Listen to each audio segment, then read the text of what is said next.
Amigos, muy buenas tardes.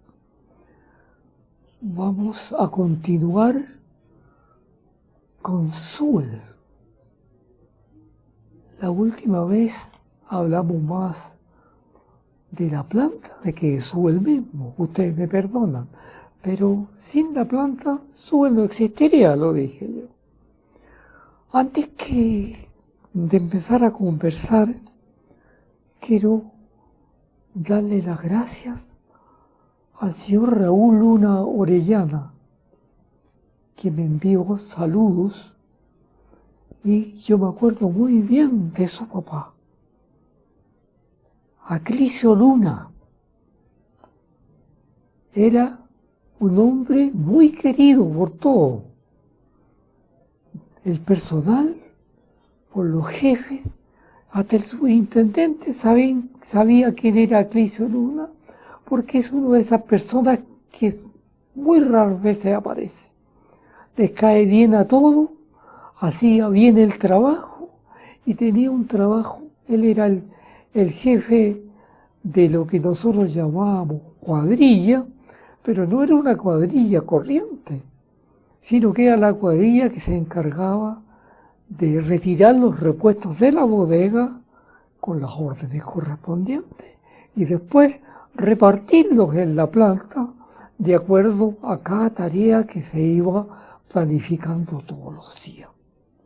Y posteriormente recoger todos los repuestos que los mecánicos dejaban para enseguida devolverlos a talleres para usarlos como fundición o cualquier cosa que ellos quisieran. Entonces yo le digo a este señor Luna, hijo del Chinito Luna, que era el papá, era un hombre muy querido y todo el mundo lo conocía. Yo tengo excelentes recuerdos de él. Me alegro mucho que usted me haya saludado. Chao. Amigos, continuamos con Sewell ahora. Y con el teniente en general, lo que se vaya conversando. De ahora para adelante vamos a ir tocando temas aislados, porque lo general ya se los conversé. Entonces, a medida que yo encuentre que algún tema que le podría traer bonitos recuerdos a los suelinos y también a los no suelinos, como algo muy especial y muy distinto de vivir como se vive en otras partes y como se vive en otros campamentos mineros. Porque, yo lo repito ahora, este no era un campamento cualquiera, era prácticamente una ciudad, porque Sewell tenía absolutamente de todo y era autosuficiente. Sewell no tenía problemas porque los comerciantes tenían que tener sus comercios siempre completos y nunca faltar nada. Y a ellos les interesaba porque era un buen negocio ser comerciante del sur, por supuesto. Y además, cualquier cosa que se requería en Sewell se podría hacer directamente a los talleres de Santiago o algunos talleres de Rancagua o al mismo taller de Rancagua para ir moviéndose constantemente en cuanto a eso. Y para eso, repitiendo un poco, yo hablé de un tren de pasajeros, pero existían un montón de trenes. Y la línea se movía todo el día. Existían trenes que subían con repuesto y trenes que bajaban con el cobre fundido y trenes que bajaban con el cobre fundido y con todos los materiales de desecho que nos entregaba a la fundición de Rancagua, donde eran refundidos y convertidos en otros repuestos para Sewell. Esta fundición de Rancagua era una función muy bien hecha, que yo creo que lo repetí, pero fue, los gringos le hicieron, porque en ese tiempo Sewell era un campamento extraño dentro de Chile, pero era chileno.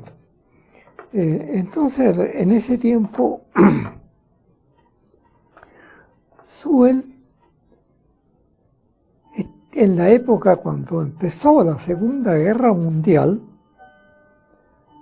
los alemanes hundían los barcos, especialmente los barcos que llevaban carga a donde iban a abastecer cosas en todo el mundo que tenían los norteamericanos. Entonces, los gringos lo que hicieron, a raíz de los problemas que llegaban, de los repuestos que llegaban de Estados Unidos, instalaron una fundición. Y la fundición tenía fundición propiamente tal para fundir los aceros, tenía maestranza, tenía taller de cañería, tenía taller de modelería, y una fundición muy completa. Entonces, el teniente no tuvo problema durante la Segunda Guerra Mundial, porque los repuestos que necesitaba no eran de gran tamaño, porque todos los repuestos de gran tamaño los fabricaba Talleres. Estoy repitiendo algo que conviene que sepa, porque el teniente no es solo Sewell. El teniente es Sewell, es la mina que está en Sewell, es la planta, que es la planta que gasta la plata con mayor cantidad, es la fundición de caletones, y después está la generación de energía que está en Coya, y abajo Talleres que tenía de todo, desde taller carpintero, taller de fundición de todo, y reparaba cosas y fabricaba cosas también. Porque cuando había que hacer una modificación arriba, los profesionales que se les ocurría la modificación tenían que hacer un proyecto, un mini proyecto, y enseguida en combinación con la ingeniería general se construían todos los moldes y se hablaba con Talleres para que Talleres fabricara o retomara eso. Y si Talleres en ese momento no tenía la maquinaria para hacerlo en Rancagua, se mandaba a algunos talleres de Santiago, pero inmediatamente el teniente aplicaba lo que le faltaba en Talleres. Al final terminó siendo un abastecimiento del teniente muy bueno. Bueno, eso lo pongo repitiendo que Sewell no es solo Sewell.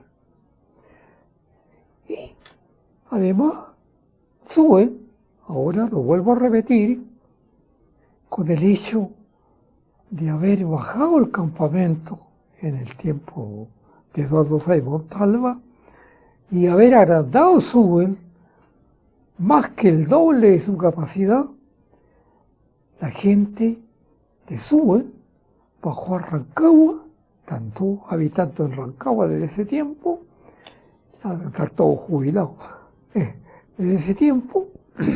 ¿Y qué le pasó a Rancagua? Rancagua, desde una ciudad relativamente pequeña, pasó a ser lo que es en este momento una gran ciudad a través de Chile. ¿Por qué lo digo esto? Porque no hay que olvidarse que el crecimiento de Rancagua es a raíz del cobre que se extrae en Sewell.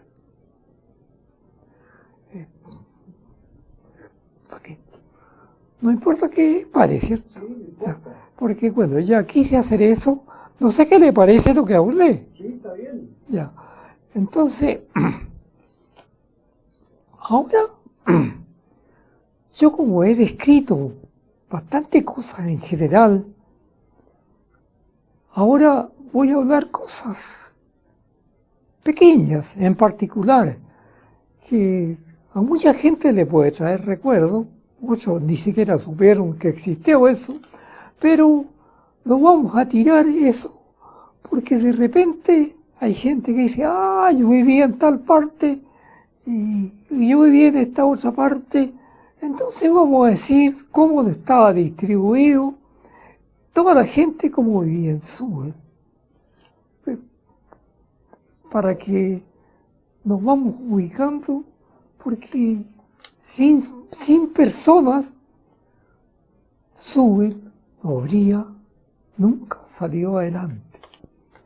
Y sin el esfuerzo, la creatividad, la preparación y el sistema de trabajo que tienen los trabajadores chilenos, no habría salido tan adelante el teniente.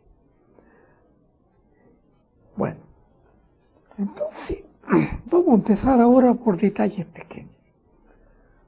Les voy a contar que yo llegué a Sewell muy chico. Primero llegué cuando yo era un niño de 3 o 4 años. Posteriormente, mi papá trabajó, pero se retiró del teniente. Después volvió, pero se retiró del teniente y nos fuimos. ¿Pero por qué les cuento esto? Porque en Sewell había un campamento viejo que estaba donde está la población americana hacia abajo, que tenía casas de todo tipo, y habían camarotes muy antiguos, que eran de 2 pisos. Los camarotes son donde viven los trabajadores con su familia. Tenían piezas de 2 pisos y eran enteramente de madera. Y eran muy pocos los que quedaban, porque ya Sewell se había ido modernizando y haciendo edificios modernos, como lo que ustedes pueden ver ahora, porque a medida que Sewell fue creciendo, se fueron haciendo instalaciones más modernas y con mayores comodidades para los trabajadores en general. Entonces, en ese tiempo se construían casas de madera, oficinas de madera, o sea, todo estaba empezando el teniente. Bueno, ¿por qué les cuento esto? Porque yo viví en ese camarote en el 205 y el 206. Yo viví en el 206. Yo tengo un leve recuerdo de los pasillos que eran con tablas, todos los pasillos eran con tablas. Y nos fuimos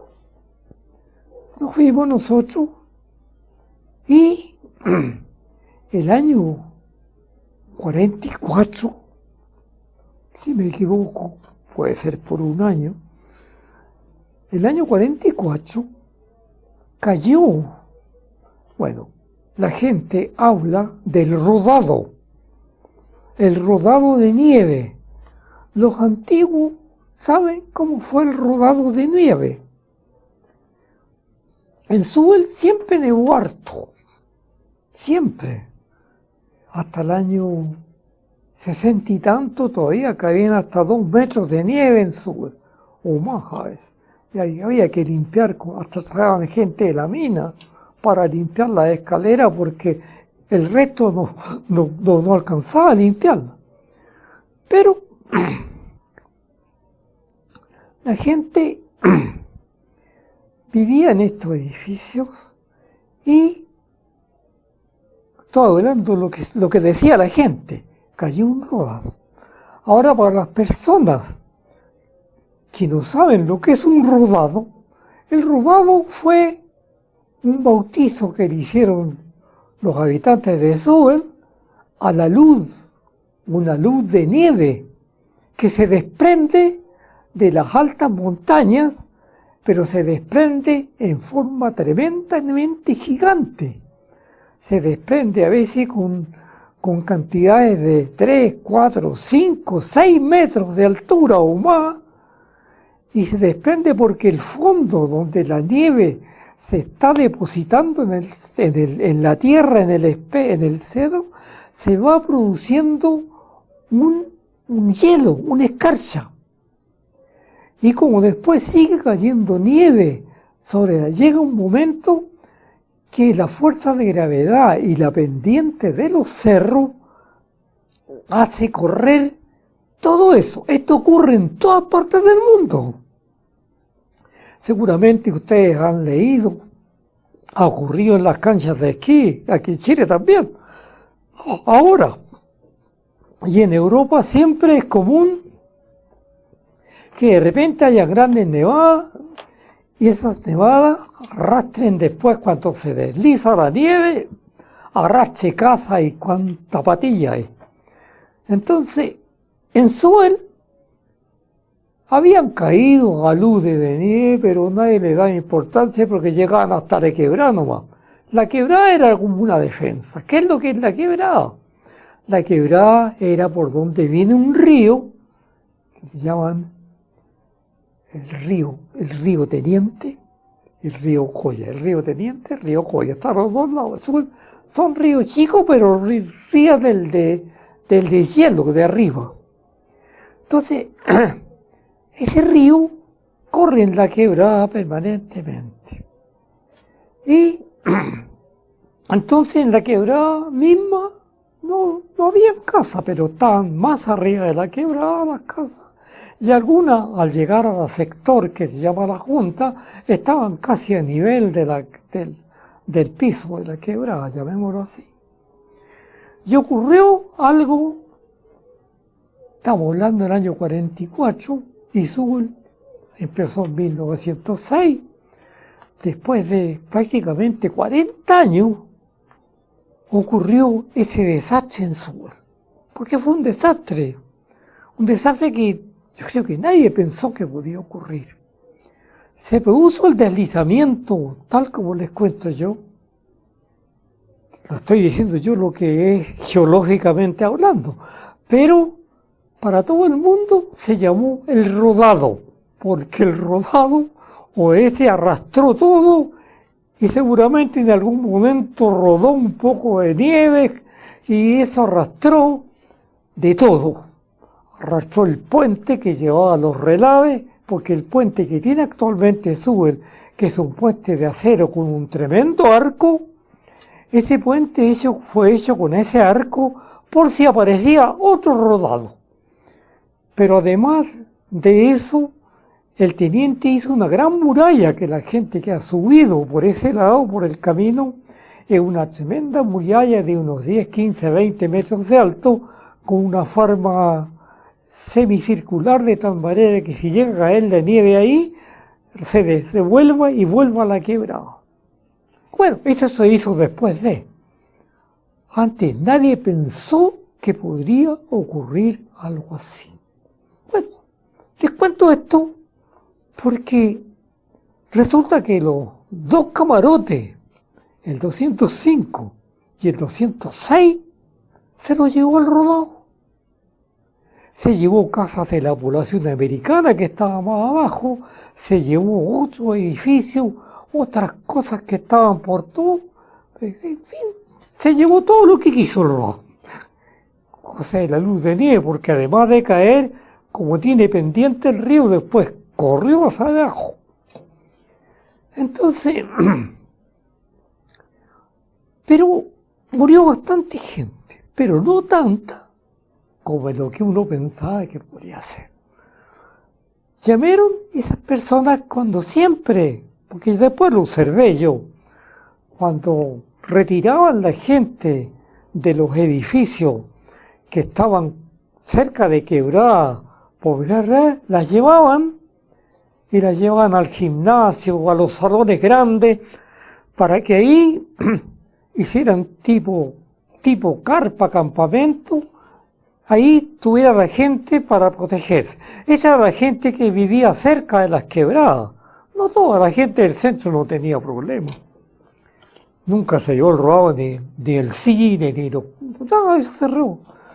Pero sí, de las laderas, porque en Chile había muy poco lugar donde construir ya. Eso lo sacaban. ¿Y qué pasó? Después yo me di cuenta, como adulto, ¿por qué murió gente si la gente la sacan? Muy simple, porque algunas personas no quieren salir de las casas. O algunos dejan que salga la gente y ellos se van a las casas. Entonces las personas que fallecieron en esas casas, esas personas podrían haberse salvado si hubieran hecho caso.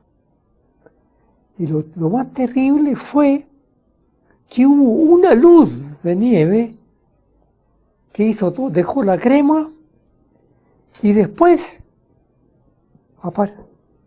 apareció otra luz de los mismos cerros que arrastró todo lo que quedaba suelto y también arrastró a muchas personas que estaban socorriendo a los heridos que quedaban ahí. Les cuento esto. ¿Por qué les cuento esto? Porque como yo viví con mi familia en el 206, si no hubiéramos ido, yo no estaría contando el cuento. Entonces yo he pensado en eso. Entonces, nunca más se edificó en todo ese sector, nunca más. Porque además de la edificación ahora está muy bien protegida con respecto a los probables aludes. Claro que ahora cae muy poca nieve en Sewell, no es como antes, pero nadie sabe cuándo. Así que yo les cuento esto porque como yo viví en ese tiempo, yo me acuerdo, yo tengo buena memoria, me fijaba bien en muchas cosas. Cuando yo regresamos a Sewell el 44, regresamos el 46 a Sewell nuevamente, porque mi papá volvió a entrar el teniente y le dieron casa en Sewell. Entonces cuando yo recuerdo, ahí conocí, con ese tiempo pasé por el túnel de Copao, que no era túnel, se pasaba por fuera, era nada miedo mirar la quebrada, y tal como les conté anteriormente, se construyó el túnel.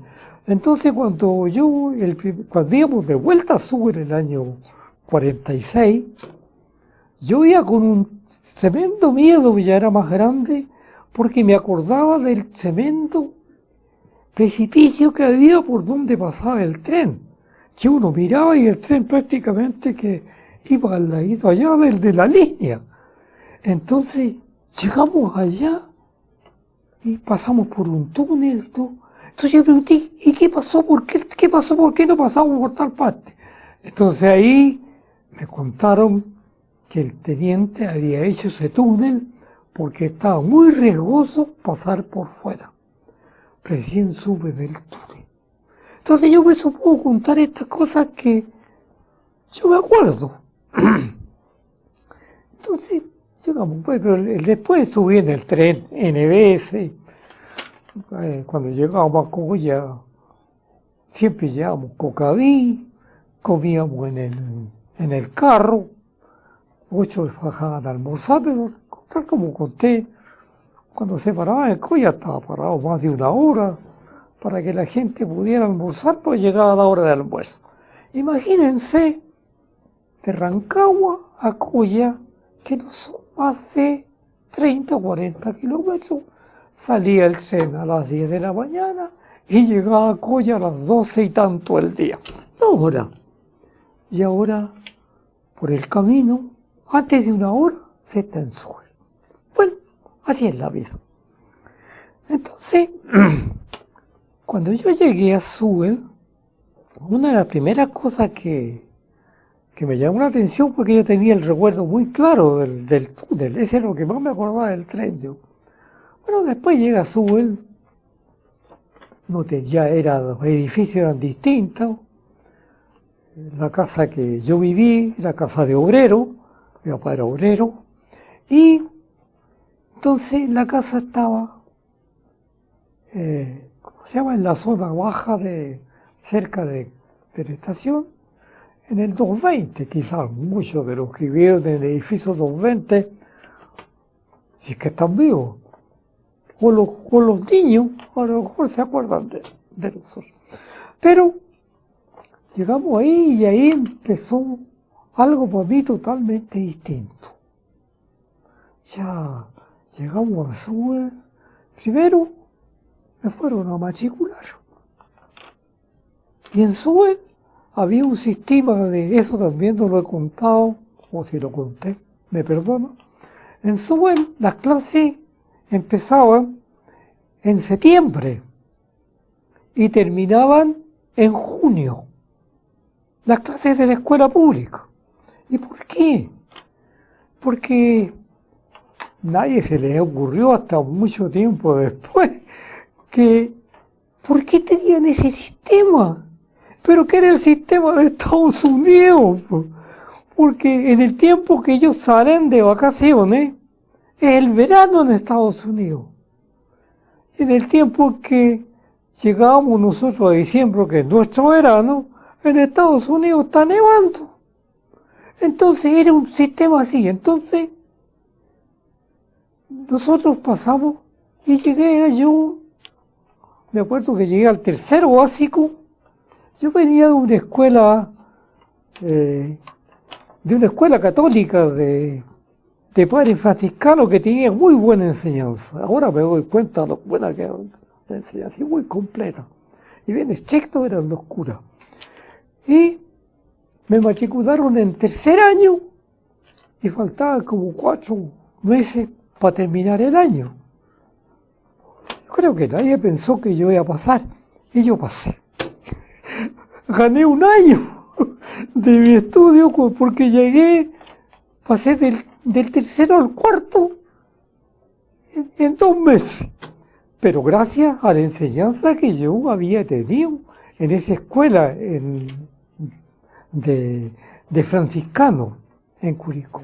Entonces llegué. Entonces primero los compañeros eran distintos.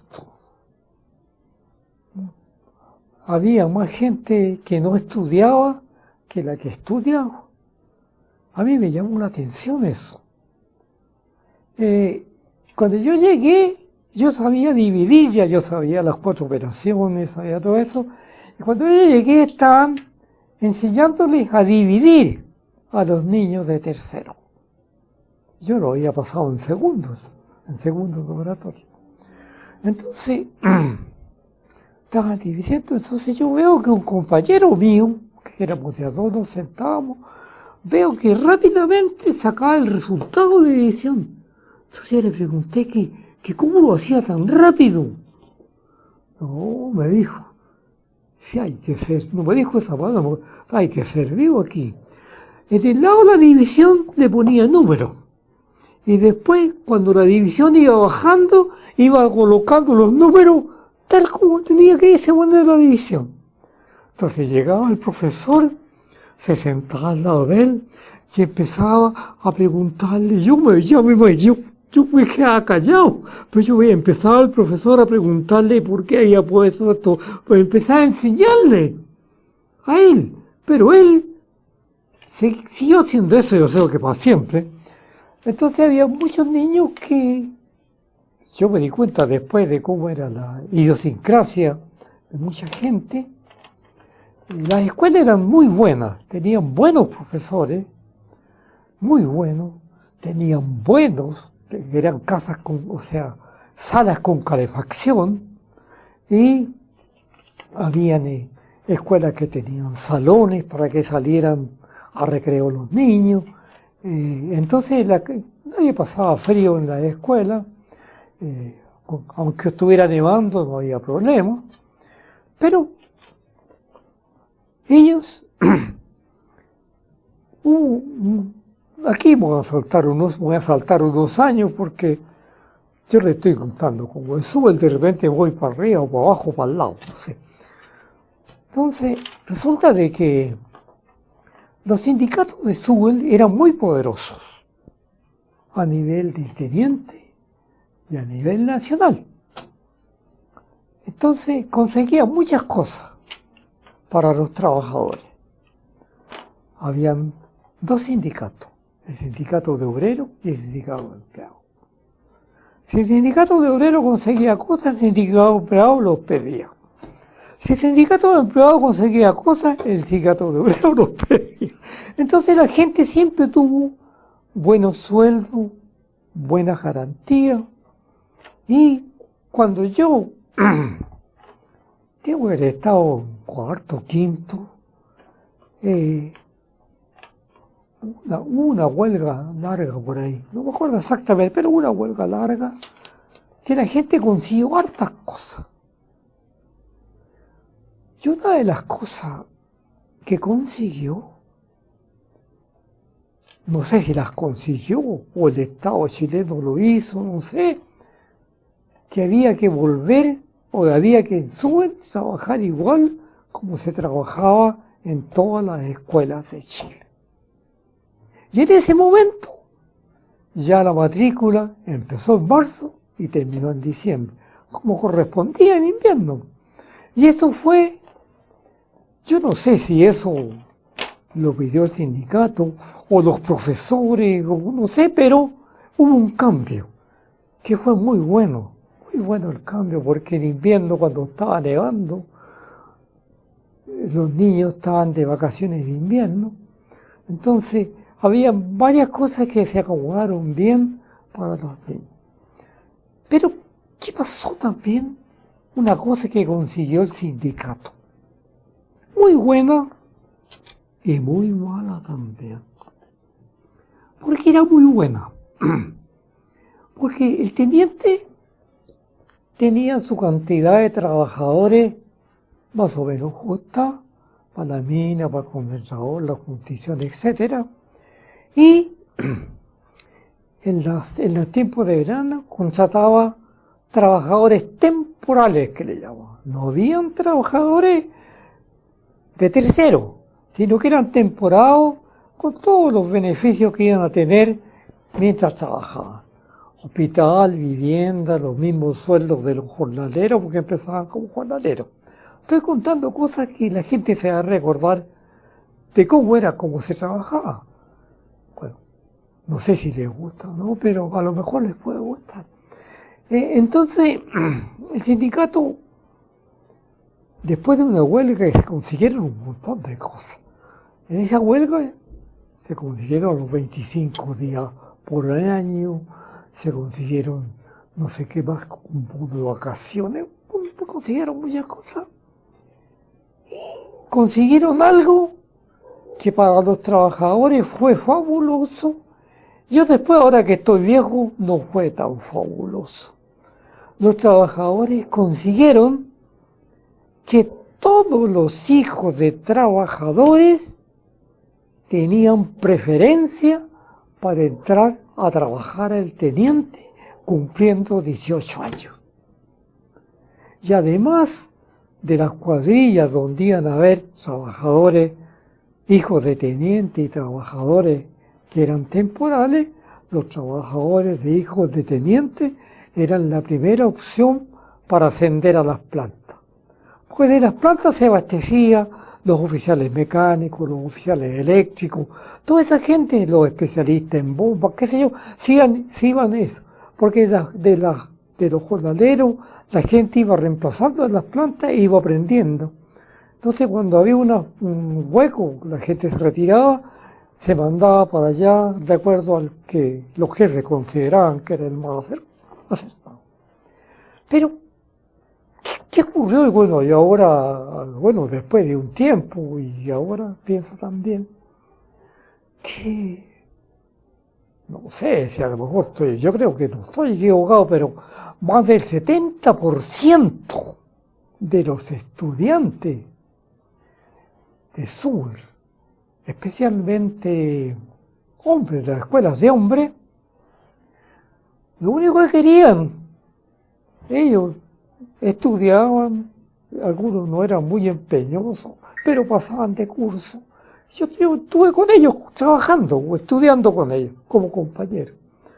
Pero, ¿cuál era lo que ellos pensaban? Porque uno conversaba con ellos.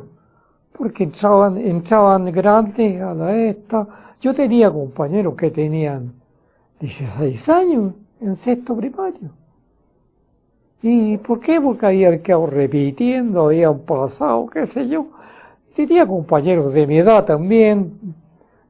Como el 70% eran como de mi edad y un 30% eran algunos que habían.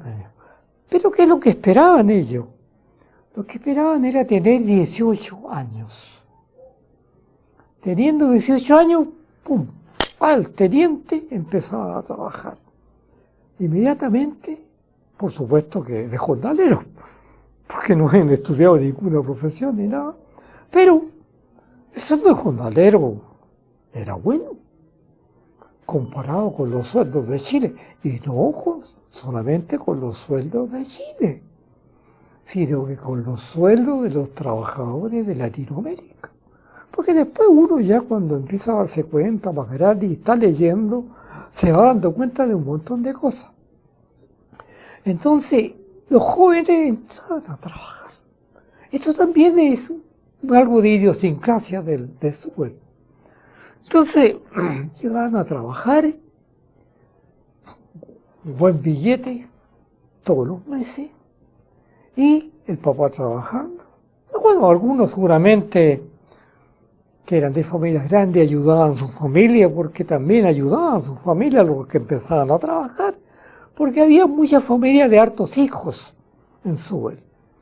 Pero muchos no educaron los hijos más allá de la escuela primaria, y habiendo en Suel también una escuela que le llamaban vocacional, que era una escuela tipo industrial, que enseñaba profesiones, mecánica, electricidad. Había un curso de 3 años de contabilidad para los que iban a las niñas también, modistas, etcétera. Era bien buena esa escuela como para saber algo y después, por último, entrar al teniente como maestro. Bueno, pero no muchos iban ahí, esperaban tranquilamente que llegaran los 18 años. Entonces, estaba hablando yo de los niños que llegaban hasta el sexto primario. Algunos padres, por supuesto, yo diría que un buen porcentaje de padres se sacrificaban y mandaban a los niños a seguir en Rancagua, ya sea en un liceo o en una escuela industrial. Pero para venirse a Rancagua a estudiar, tenían que pagar pensión. Parece que el que tenía internado, parece que era la escuela, el liceo. El liceo de hombres tenía internado, por lo que yo me acuerdo. El liceo de niños, no. Y la escuela industrial, esa no tenía internado. Entonces, los que tenían internado, y el otro que tenía internado era el Instituto O'Higgins, pero ahí muy pocas personas ponían sus hijos porque era bastante caro, para el tiempo ese. Si alguien ponía ahí el niño, le cobraban muy caro, tenía muchas exigencias, entonces, y era estupenda la Instituto O'Higgins, muy buena la enseñanza, muy buena. Muchos padres se sacrificaban para que terminaran ahí. Y el liceo, como tenía internado, los niños también. Pero la enseñanza del liceo, por todo lo que se veía, era igualmente buena que la del instituto. Y a veces mejor. Y como en ese tiempo se daba el bachillerato, cuando salían de sexta humanidades los niños, había una prueba que se llamaba bachillerato, que la daban todos los de sexto, y recién de ahí, de acuerdo a los puntajes, entraban a la universidad. La selección era mucho más dura para entrar a la universidad, por los puntajes y por todo eso. Entonces, como el liceo era bastante, yo creía que, bueno, los alumnos sabían, muchos alumnos que querían sacar buen puntaje en el bachillerato, del quinto de humanidades del instituto, se cambiaban al sexto de humanidades del liceo. Digamos, ¿cómo era de bueno el liceo? El liceo de hombres y el liceo de niñas, y la escuela industrial era muy bueno. Los de la escuela industrial podían seguir en Santiago para estudiar para técnicos o ingenieros. O sea, era mejor. Pero lo que tenía de malo que era mucha exigencia. Y la exigencia es buena para que el país progrese. Bueno, pero así pasaba, recuerda cómo era de bueno todo eso. Entonces no todos los padres podían educar a los hijos.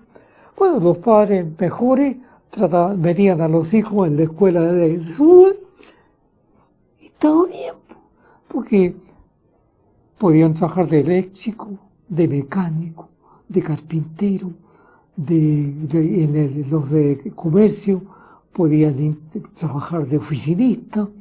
O sea, había una forma de salir adelante en Suba que no era muy bien aprovechada, porque muchos no iban a esto. Lo único que esperaban era cumplir los 18 años.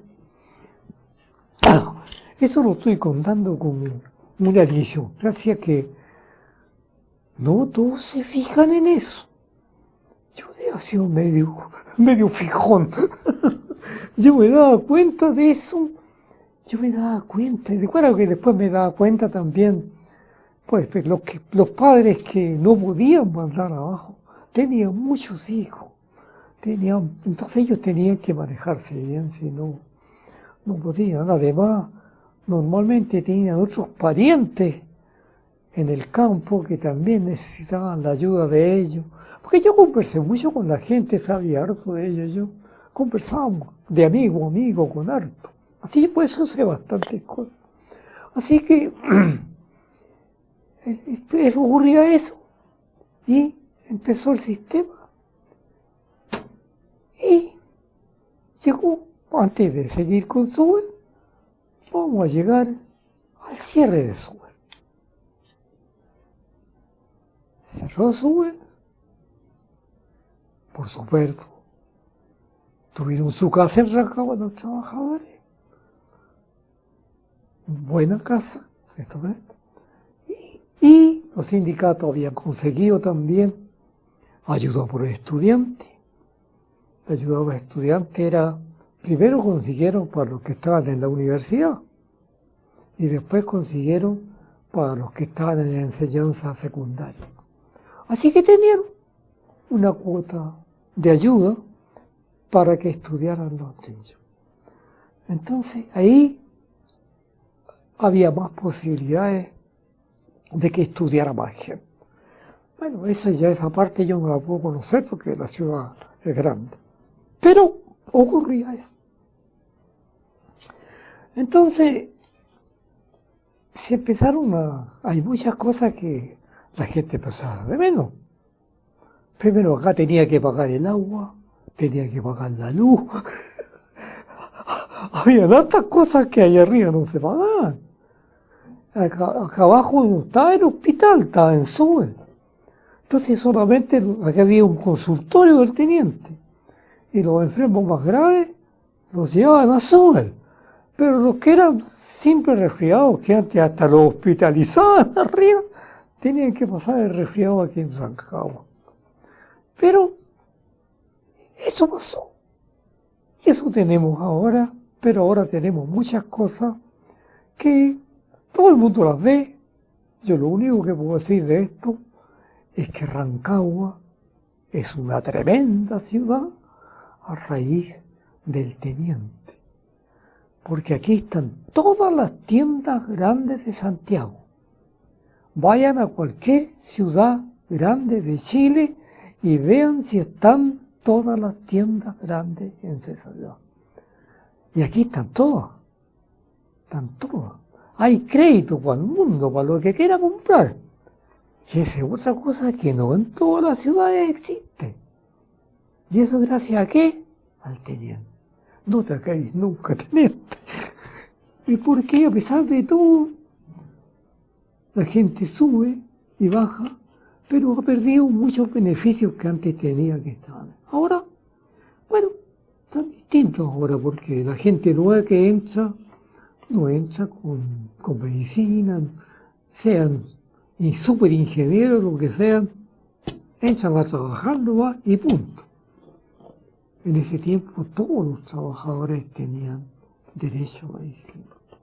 Bueno, pero eso ya pasó y Suber pasó a ser un campamento allá arriba y los chilenos pasaron a vivir como chilenos de acuerdo a sus medios. Pero ¿quién se benefició? Rancagua. Y eso está a la vista. Está en Rancagua. Se benefició mucho. Así que los rancagüenos tienen que darle gracias al teniente. Muchas gracias. Bueno, aquí estamos ahora en esto de acá, y yo me vine hasta acá con todo eso para ir mostrando cómo era la gente en su lugar. También vuelvo atrás. Resulta que yo subí el año 46 con mi familia nuevamente a Sewell, por supuesto otro edificio que se suponía estar más seguro que el otro. Nunca en realidad pasamos miedo en el edificio que vivimos, pero edificios de obreros, no con las comodidades de los empleados, que le llamaban, ¿no? Pero sí, de los obreros salieron hartos profesionales, hartos, y eso me agrada a mí mucho, mucho. Entonces, mientras estábamos afuera nosotros, ocurrió el famoso. En ese tiempo mi papá había vuelto al teniente. Y por eso él estaba acá en Sewell cuando ocurrió el rodado, pero vivían en otro lado los que vivían de soltero. Y a él le tocó ver montones de cosas dentro del rodado. Entonces fue una cuestión tremenda. ¿Y qué fue lo que nosotros, bueno, yo pensaba, yo era cabro chico, por lo que comentaban, y si hubiéramos estado viviendo nosotros arriba, si no nos hubiéramos salido del edificio donde nos llevaban, no estaríamos, porque murió bastante gente, y también murieron muchos de los que estaban, cuando vino el segundo rodado que llamaban, o sea, el segundo deslizamiento de nieve, murió gente de la que estaba ayudando. Porque había gente que había quedado atrapada. Ay, fue terrible. Fue terrible lo que pasó. Bueno, pasó, hicieron edificios nuevos. Seguramente la empresa compensó. Siempre empresa compensaba. Bien o mal, pero compensaba. Pero yo estaba en segundo año, preparatoria, ¿sabes? En Sewell pasó algo. Churra, ¿qué pasó en Sewell? Porque todo, las radios, todo, tremendo. Hubo un incendio en la mina. Un incendio en la mina. Qué raro. Qué raro que haya habido un incendio, pero hubo un incendio en la mina. Entonces, fue el asunto del humo, ¿cierto? Que la gente siempre llama a los trabajadores que murieron en el incendio del humo. Ahí murió de todo, de este ingeniero hasta el más bajo cargo, y murieron ingenieros gringos y chilenos también. Murieron de todo, pero por supuesto la mayoría, como eran hartos trabajadores, murieron. No sé cuántos, serían 200, 300, no sé en este momento, por la historia lo dice. Pero nosotros allá elucubrábamos, ¿cómo voy a hacer? Bueno, entonces, cuando subimos, ya había pasado, ya me contaban los niños, compañeros, donde habían tenido los mineros muertos, muchas cosas terribles, que de las familias que quedaron sin esposo, ¿me entendí? Todo eso, que de acá abajo, cerca de aquí del hermano Claudio. ¿Usted habla de la población de las viudas? ¿Ah? Sí. Esas casitas se las dieron a las viudas que quedaron viudas de los mineros que murieron, que ya no están esas personas porque ya deben estar ahí los nietos o los bisnietos, Pero esas casitas se las dieron. Son chiquititas, pero eran casitas, ¿no? Y se las dieron a ella. Y los que murieron están a la entrada del cementerio número 2, que yo los fui a ver. Están todos ahí. Ahí están todos gente desconocida para nosotros, todos, porque murieron por el incendio. ¿Por qué fue el incendio?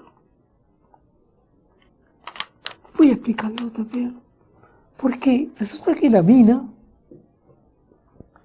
la enmaderación que se llama en la mina, es a medida que se construyen los túneles. Bueno, para los que me excusan, yo no tengo experiencia, pero soy ingeniero de mina. Yo trabajé como estudiante en la mina, no.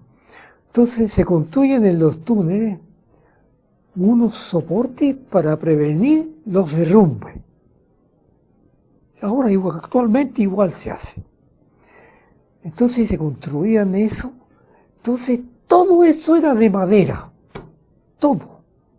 Y arriba había un tremendo taller de carpintería dentro de la mina que fabricaba los postes, las tablas, todo lo que iban necesitando, porque a medida que el túnel avanzaba se iban colocando los pies derechos y de acuerdo como indica la experiencia de ingeniería, no es llegar y poner esos palos. Se ponen de tal manera que cualquier esfuerzo lo puedan resistir los triángulos de esfuerzo que se coloca con la madera. Entonces, todo eso. Bueno, nunca se sabía que uno de esas maderas se hubiera caído. Lo que sí, habían accidentes en las partes donde todavía no había enmaderación. Pero a medida que los mineros avanzaban, había un porcentaje grande de carpinteros en madera, iban avanzando con la madera. Pero todo era de madera.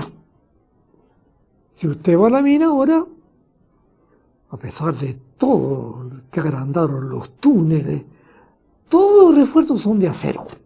No hay madera. Antes en la mina se choqueaba. ¿Qué es lo que es choquear? La hora de comer. En la mina, como estudiante, yo andaba con un ingeniero, pero cuando le llegaba la hora, nos sentábamos en una piedra y llevábamos un termo y ahí almorzábamos. El almuerzo era eso todos los mineros lo hacían. De los jefes para abajo, a lo mejor algún jefe muy alto, tiene alguna oficina adentro, pero los demás andaban afuera y la oficina adentro eran unos palos parados nomás. Pero ahora, porque después yo entré a la mina ya estando trabajando en el concentrador, por un ingeniero que me pidió algo que quería ir conmigo a la mina. Un ingeniero de la mina. Esa es otra historia.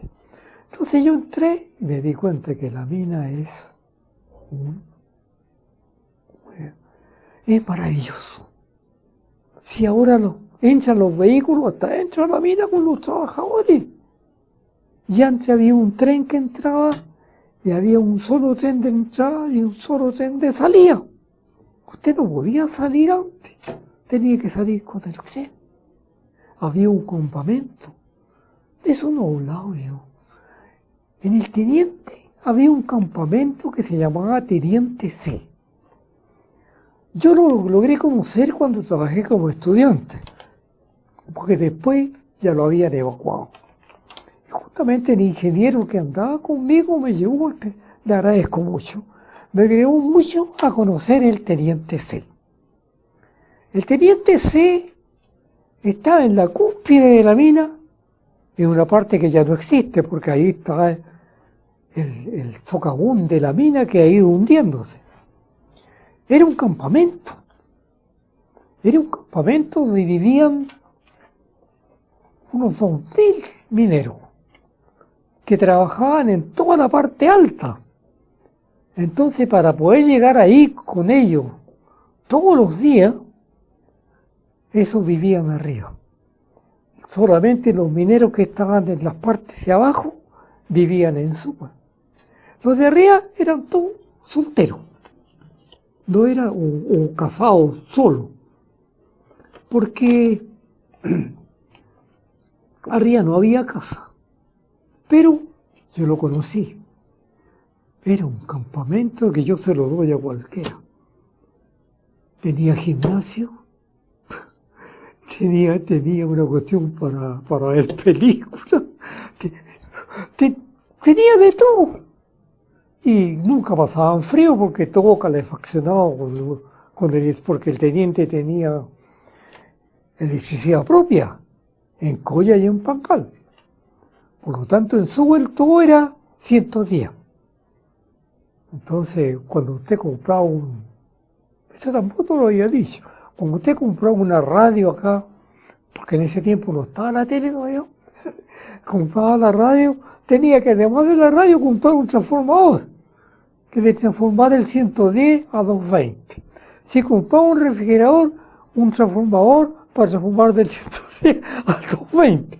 O sea, todo, cualquier cosa, pues, si quería planchar, tenía que tener un transformador, etcétera, etcétera, etcétera. Entonces, ahora Sewell no tiene problema de ese tipo. Yo no sé si en este momento están usando todavía 110 o transformaron todo a 220. Yo creo que tiene que ser usando 110 porque quedan muchas máquinas que funcionan con corriente de 110 volts. Entonces, en el teniente C que estaba hablando, vivían 2000 hombres, con todas las comodidades, con posta porque acaso había problemas, qué sé yo, y por último, si había que bajar un hombre rápido, se bajaba por los piques, se traía al hospital azul. Pero no se podía estar llevando toda esa gente todos los días porque no había más túneles para meter gente, supongo yo, ni más. O sea, no se podría producir transportando. Entonces en Sewell ellos tenían arriba cocina, alimentación. Yo estuve allá porque, también estuve, yo era scout. Es que era scout, porque en Sewell había 2 brigadas de scout, no sé si lo dije antes. Una brigada de scout, igual que en todo Chile, y había una brigada de scout católico, que también era igual que la otra brigada. Entonces, por la brigada de scout, nos llevaron a conocer el teniente C. Y ahí lo conocí mejor yo, porque incluso me acuerdo que nos dieron 11 arriba, y era la brigada, tocamos marchas y todo allá, porque íbamos con la banda y todo, con tropa, con toda la brigada, la brigada. Entonces, ahí nos dimos cuenta mejor cómo comía. La gente estaba feliz arriba. Y habían mujeres, con mujeres. Ellas eran las que cocinaban y atendían la cocina y los comedores. Nada más. Eran las únicas mujeres que había en el río. Esas bajaban, igual que los mineros, cuando ellas quisieran, podían bajar, pero no podían bajar todos los días. Ese campamento se eliminó cuando la mina, porque es un sistema de explotación que se llama block caving, para los que saben de ingeniería de mina, que se va hundiendo de arriba a la mina. Se hace un túnel, una corrida de túneles, y bajo esa corrida de túnel hay otra corrida de túneles. Ese túnel de arriba se va explotando la mina y se va echando por pique, le llaman los viejos, por trampas hacia el pique de abajo, y de ahí, como tiene varios niveles, se va transportando de pique en pique hasta llegar al teniente 6, que era el más bajo de todo. O sea, que Punterriele, que en este tiempo Punterriele quedó arriba, porque en este momento la mina está como a nivel de Caletones y va a seguir bajando, porque por lo que he comentado anteriormente, el mineral hasta los cerros de acá abajo está con minerales. Pues un presidente de Chile quería transportar la planta de Sewell acá abajo, frente a Graneros, toda completa, y hacer un túnel por ahí para adentro, para llevar a los trabajadores, y a través de túneles, de tirar hacia abajo todo el mineral y explotarlo acá. Habría sido una excelente idea en este momento. No tendrían para qué haber estado ingenuos. Pero no se hizo. No voy a decir el nombre del presidente porque puede prestarse para cualquier cosa. Entonces, la gente apenas empezó ya, porque arriba del teniente, ¿cuánto era el teniente? 6 parece, bueno, no sé cómo era. Bueno, el teniente era, claro, porque va para arriba, sí, iba para arriba, sí. Abajo era el ferrocarril, era el teniente 1. Entonces, cuando la mina había explotado toda esa parte que quedaba arriba de Sewell, eso no quedaba donde mismo estaba sino que quedaba en un cráter que va quedando en el cerro. Entonces había que explotar el mineral que iba quedando en los túneles, porque usted sacaba los minerales del túnel, pero que a todas las piedras que quedaban ahí, que no se llaman piedra, se llaman mena, si alguien en la ingeniería de minas se llama mena. En todo Chile y en todo el mundo se llama mena porque es una roca que tiene distintos minerales. O sea, no es una piedra cualquiera. Entonces, al llegar ahí, se dieron cuenta que ya del hundimiento que se llama en la mina, se llama el hundimiento. El hundimiento iba a llegar al teniente C. Entonces sacaron toda la gente del teniente C. El teniente C se hundió. Y todos esos palos, herramientas y cuánta patilla que había, las rocas lo fueron enterrando. Porque ellos no fueron a sacar nada. Porque era más plata retirar las cosas que dejar que se hundieran. Entonces toda la gente del teniente C pasó a vivir a Sewell, los mineros, y por supuesto los que eran necesarios, porque ya para arriba no había mina, así que para abajo estaban los cargos ocupados. Yo no sé, ahí no sé qué pasó, que yo estaba chico también. Entonces la gente empezó, entonces todo el mundo ya no subió más alto. Entonces yo doy, gracias a Dios, por haber sido cuando niño, a través de ese colega que me llevó y a través de la brigada, yo logré conocer el teniente C cuando yo tenía como 11 o 12 años. Y José Juan Carlos, el teniente C, yo soy viejo, pero tendría que ser súper viejo para haber estado ahí cuando el teniente C estaba trabajando o se estaba armando. Así que, pues yo puedo contar algunas cosas que, por eso yo supe que la explotación de la mina estaba más arriba que el teniente C. Entonces, en este momento, a medida que ¿cuánto se llama esta? El cerro se vaya hundiendo, eso se llama en la minería, se va hundiendo a través del cráter, y el cráter se va a hundir, yo no sé si debajo de Sewell queda mineral o no, o está más allá, pero en todo caso, Sewell va a quedar, a lo mejor puede quedar, porque si el hundimiento no toca Sewell, el hundimiento de la mina, porque la mina está más atrás de Sewell. Entonces, los túneles que se hacen, digamos, de Canetones hacia la mina, yo no he ido para allá ahora y tampoco puedo ir por la edad que tengo. Deben ser varios kilómetros que tienen que recorrer hacia adentro para ir recibiendo la roca que están sacando de arriba.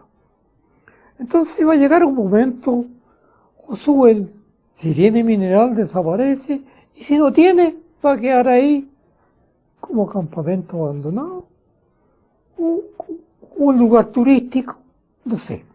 Esto es lo que le va a pasar con Sewell, porque si algún niño me está oyendo, eso va a pasar con Sewell. Pero Sewell no se va a acabar, porque hay mineral hasta el nivel de Rancagua. Así que van a pasar a lo mejor 50 o 100 años más antes que el sol se acabe. Y cuando el sol se acabe, eso se los digo también como un conocimiento, porque uno cuando estudia ingeniería de minas sabe varias cosas y se proyecta. Según los estudios que han hecho ingenieros y geólogos chilenos y extranjeros, este tipo de mineral de cobre que estamos explotando, con toda seguridad es fácil encontrarlo hasta la provincia de Linares, por el cerro. Y resulta que cerca de Talca, que yo soy de San Javier, por eso sabía, hay una mina de cobre abandonada en el cerro. ¿Cómo se llama la mina de cobre? No voy a acordar del nombre después. Y hay una mina de cobre que la abandonaron. La gente va de paseo allá. Y ahora yo sé cuando fueron de paseo. Mi mamá, cuando fueron de paseo en un grupo, y trajeron una piedra. Claro, en ese tiempo para mí una piedra con cosas brillantes, para mí no. Sí, yo era chico. Después, claro, era una mina que tenía pirita. Pirita es lo que más se ve. Lo que brilla se llama pirita. Esto es algo, es de cultura general, me pierden. O sea, ustedes me respetan, me aceptan. La pirita es un mineral de fierro que es muy brillante. Y normalmente la pirita la pirita es un sulfuro de fierro. Pero este sulfuro a veces, más casi la manera, a veces viene mezclado con sulfuros de cobre y de otros minerales. Entonces, donde hay pirita, más abajito hay cobre, según todo lo que se estudia.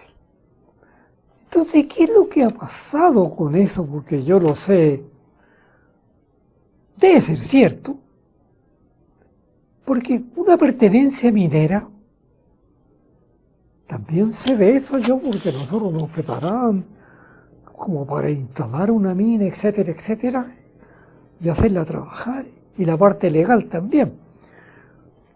Cuando usted descubre una mina, tiene que inscribirla. Si no la inscribe, la mina no es suya. No importa de quién sea el terreno, pero usted descubre la mina. Aquí había una mina trabajando ahora, hace poco tiempo atrás, cerca de la costa, de cobre. Y estaba dentro de un fondo.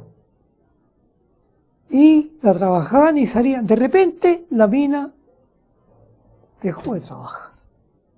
Seguramente el dueño del fondo no la puede explotar, porque no es el dueño. Y no deja salir el mineral. Entonces ahí hay una cosa. ¿Qué es lo que quiere el dueño del fondo? Comprarse la mina, ¿cierto?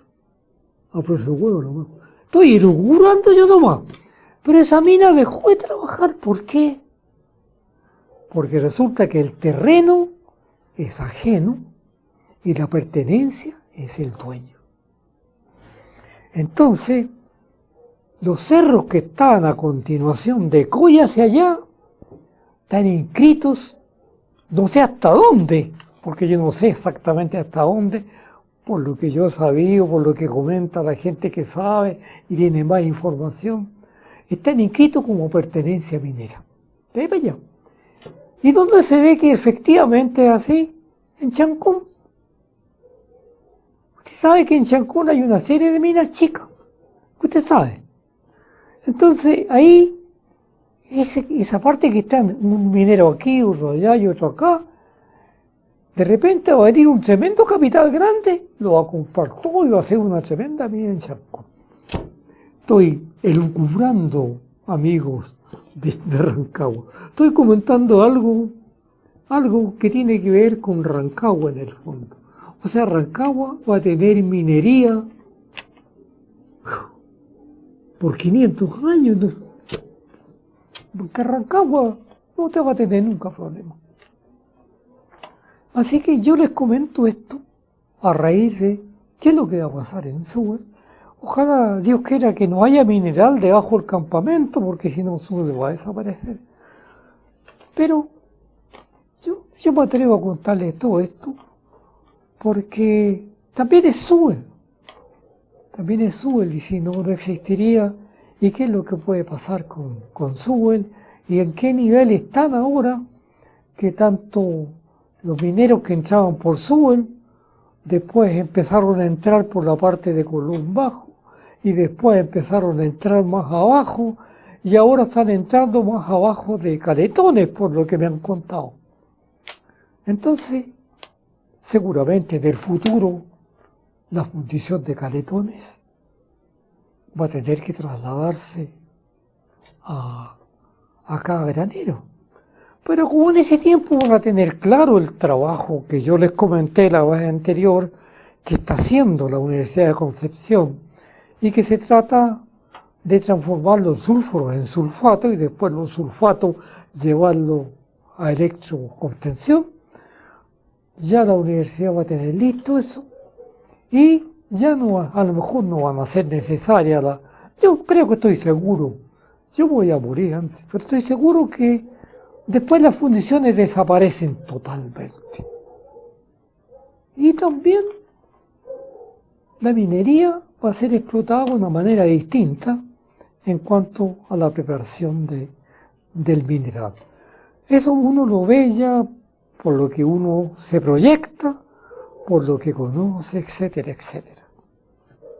Así que Chile siempre va a tener cobre. Entonces ese cobre hay que convertirlo en otras industrias. Hay que convertirlo en otras industrias. ¿Para qué? Porque el cobre ocupa una cantidad. A medida que avance la tecnología, menos gente va a ocupar el cobre. Pero sí, la plata del cobre puede servir para construir N industrias.